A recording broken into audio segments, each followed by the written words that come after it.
بسم اللہ الرحمن الرحیم۔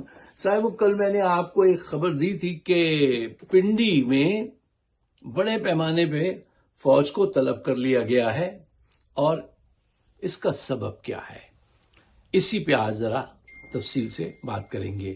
دیکھو، حکومت اپنی غلطیوں اور عوام کے خوف کے باعث اپنے خاتمے کی طرف بڑھ رہی ہے۔ ستمبر کا مہینہ بڑا ستمگر ثابت ہوگا۔ اب آپ کو چاہیے کہ آپ لانگ مارچ کی جو تیاری کریں وہ بھرپور انداز سے کریں۔ کیوں؟ یہ ہر طرف سے گھر چکے ہیں۔ جب بربادی ہوتی ہے نا کسی سوسائٹی کی، تو یہ نہیں ہوتا ہے کہ ایک شعبہ خراب ہو گیا ہے، وہ پورا ہر طرف سے چیزیں گرتی ہیں۔ ان کی حکومت کے لیے اس وقت ہر طرف سے تباہی ہے۔ آپ کہیں سے بھی دیکھ لیں، کشمیر دیکھ لیں، بلوچستان دیکھ لیں، ٹھیک ہے نا، آپ سندھ دیکھ لیں، آپ ان کی اپنے اندر کی جو لڑائی ہیں وہ دیکھ لیں، جو غلطیاں ہیں ان کی، چوریاں چکاریاں، وہ دیکھ لیں۔ ہر طرف سے جو ہے یہ گھر چکے ہیں، ان کے پاس کوئی اب ذریعہ نہیں ہے۔ لانگ مارچ اس گرتی ہوئی دیواروں کو دھکا دینے کے لیے بہت کامیاب ہو سکتا ہے، سوائے اس کے کہ آپ کے اندر جو چھپے ہوئے ان کے لوگ ہیں، آپ ان کو پہچانیں اور مولانا فضل الرحمان صاحب سے بہت محتاط رہیں۔ یہ جو اتنی خلاف جرنیلوں کی تقریریں کر رہے ہیں نا، کوئی اور ہوتا تو اب تک بند ہو چکا ہوتا۔ یہ آزاد گھوم رہے ہیں، ان کی بڑی گہری انڈرسٹینڈنگ ہے۔ ان کو پکڑنا بڑا مشکل ہے، ان کو پکڑنا بہت مشکل ہے۔ میں نے ایک دفعہ آپ کو قصہ سنایا تو تھا کہ روس کے ایک جرنیل تھے جو امریکہ کے ساتھ مل گئے تھے۔ روسیوں کو پتہ چل گیا تھا کہ یہ مل گئے ہیں، لیکن وہ پکڑ نہیں پائے۔ تو پھر جب وہ ریٹائر ہو گئے تو ایک دن ان سے پوچھا جا کے کہ بھئی یہ بتائیے، یہ تو ہمیں علم تھا کہ آپ ان کے ساتھ کوآپریشن کر رہے ہیں، لیکن ہم کبھی پکڑ نہیں پائے، تو یہ کیسے ممکن ہوا؟ تو انہوں نے کہا وہ اس وجہ سے نہیں ہو سکا کہ نہ تو میں کوئی ٹیلی فون پہ بات کرتا تھا، نہ کوئی فیکس بھیجتا، کچھ نہیں کرتا تھا۔ تو پھر آپ کیا کرتے تھے؟ اس نے کہا میں ایک کام کرتا تھا، جہاں جو بندہ جس ڈیوٹی کے قابل نہ ہو میں اس کو وہاں فائز کر دیتا تھا۔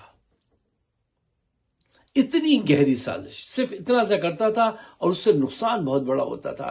یہ ملا فضل الرحمان جو ہیں، یہ آپ کے ساتھ اتنی گہری سازش کریں گے کہ آپ کو اس کی خبر نہیں ہوگی۔ یہ 26-27 ترمیم پاس کرا کے انہوں نے کیا کیا ہے؟ آپ سے وفاداری کی ہے یا ان سے وفاداری کی ہے؟ اب تو جائزہ لو۔ میرے کہنے کا مطلب یہ ہے کہ بہت کیئرفل رہیے۔ اچھا دیکھیے، جو خبر میں نے شروع میں آپ کو بتائی، کل بھی کہی تھی کہ پنڈی کو 6 ماہ کے لیے فوج کے حوالے کیا گیا ہے۔ کیوں؟ پنڈی تو آلریڈی فوج کا گڑھ ہے، وہاں پہ ہر ایجنسیز ہیں، بڑی فوج موجود ہے تعداد میں۔ اب اتنی زیادہ کیا ضرورت پڑ گئی؟ آپ کو اندر سے خطرہ ہے، فوج کے اندر سے خطرہ ہے، یا باہر والوں سے خطرہ ہے، بی ایل اے سے خطرہ ہے، انڈیا سے خطرہ ہے؟ ان کو دونوں طرف سے خطرہ ہے،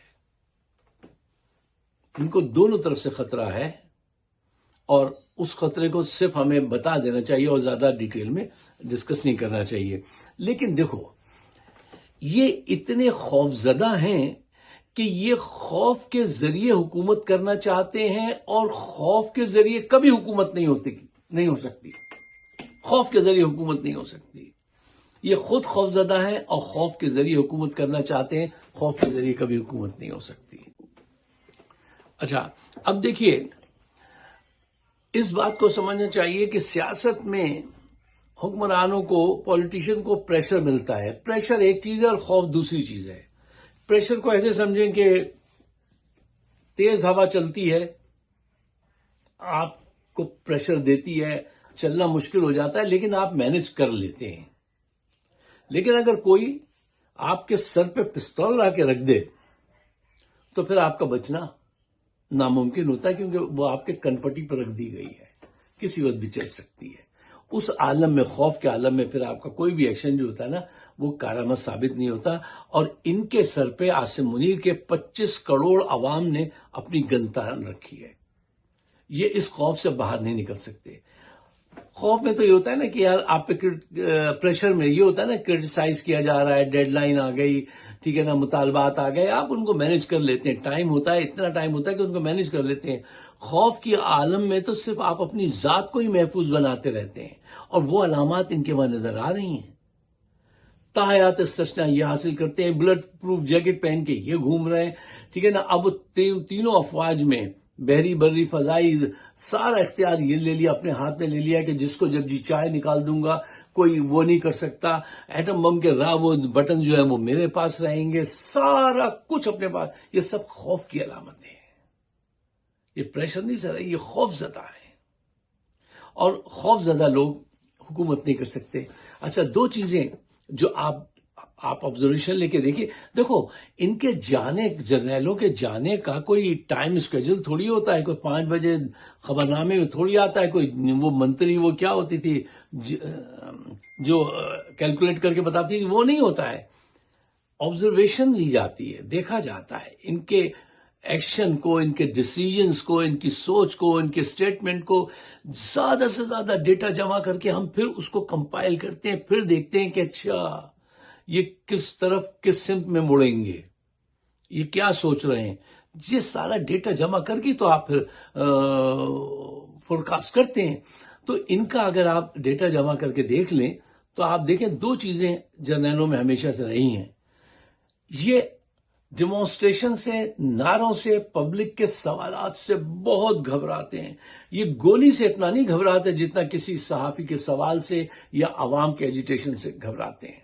وہ ان کے اندر خوف پیدا کر دیتا ہے. خوف تو پہلے ہی ہوتا ہے کہ ہم یہاں پہ لیگلی نہیں ہیں، ہم غیر قانونی طور پہ حکمران بنے بیٹھے ہیں. ایک تو یہ خوف ان کو پبلک کے نعروں کا، عوام کے سوال کا، اور دوسری ایک بہت بڑی غلط فہمی ان کو یہ ہوتی ہے کہ اگر پبلک خاموش ہو جائے تو یہ سمجھتے ہیں کہ بیعت ہو گئی، ہمیں قبول کر لیا.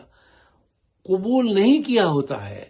طاقت کے ذریعے آپ کسی کو تھوڑی دیر کے لیے خاموش کرا سکتے ہیں، لیکن اس کے دل میں عزت نہیں پیدا کر سکتے یا اس کی بیعت حاصل نہیں کر سکتے. یہ بہت بڑا دھوکہ دیتے ہیں. ایک تو یہ، اور دوسرے یہ کہ ہمارے جرنیل ہمیشہ قوم کی نفس پہ ہاتھ رکھ کے آنے والے دنوں کا سراغ نہیں لگاتے. یہ چیزوں کو ویسے نہیں دیکھتے جیسی وہ ہیں، یہ ہمیشہ ویسی دیکھتے ہیں جیسی یہ دیکھنا چاہتے ہیں. اس وقت پاکستان میں صوبے بنانے کا وقت نہیں ہے. تم نے کچھ ایجوکیٹ نہیں کیا، لوگوں کو کچھ نہیں کیا. یہ دیکھ رہے ہیں کہ نہیں، میں چاہتا ہوں کہ میں صوبے بناؤں. ایک بڑا کیوس یہ پیدا کرنے والے ہیں، خاص کر کے سندھ میں یہ خون خرابہ کرانے کی تیاریاں کر رہے ہیں. اچھا، اس کا اینڈ رزلٹ کیا ہوگا؟ صفر، کچھ بھی نہیں. لاشیں گریں گی، لوگوں کے گھروں میں ماتم ہوگا، صبح پھر بھی نہیں بنے گا. کیوں؟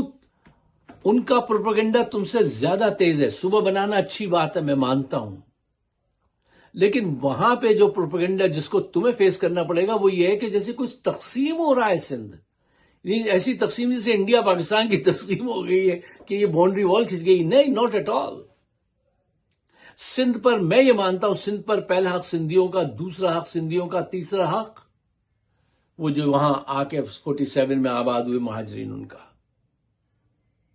پھر سب کا.